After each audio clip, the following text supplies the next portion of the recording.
విజయవాడ పట్టణంలో మరి చరిత్రాత్మకమైనటువంటి ఒక మహాధర్నా కార్యక్రమాన్ని మరి నేషనల్ పొలిటికల్ జస్టిస్ ఫ్రంట్ ఆధ్వర్యంలో, ముఖ్యంగా ఈ national political justice front Andhra Pradesh శాఖ అధ్యక్షురాలు గారు పొట్లూరి దేవి గారి యొక్క సారథ్యంలో, నాయకత్వంలో ఈ రోజు ఇక్కడ ఒక మహాధర్నాను నిర్వహించడం జరుగుతుంది.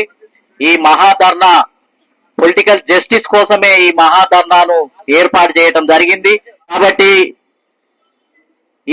ఈ రోజు ఏదైతే దేశానికి స్వాతంత్రం వచ్చి 79 సంవత్సరాలు గడిచింది, భారత రాజ్యాంగం ఏర్పడి 77 సంవత్సరాలు గడిచిపోయింది.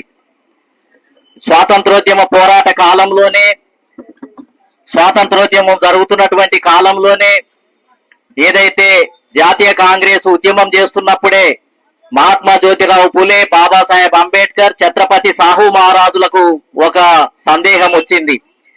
ఈ బ్రిటిష్ వాళ్ళు గనక ఈ దేశం నుంచి వెళ్ళిపోతే ఈ దేశంలో ఏదైతే జాతీయ కాంగ్రెస్ నాయకత్వంలో ఉన్నటువంటి గాంధీ, నెహ్రూ, ఇంకెవరైతే ముఖ్య నాయకులు ఉన్నారో వీళ్ళు గనక అధికారంలోకి వస్తే అసలు ఇక్కడ ఉన్నటువంటి 85% మందికి వాటా ఇస్తారా? మళ్ళీ పూర్వకాలం ఉన్నటువంటి చాతుర్వర్ణ వ్యవస్థనే, కొన్ని కులాల యొక్క పరిపాలననే మళ్ళీ పునరుద్ధరిస్తారా?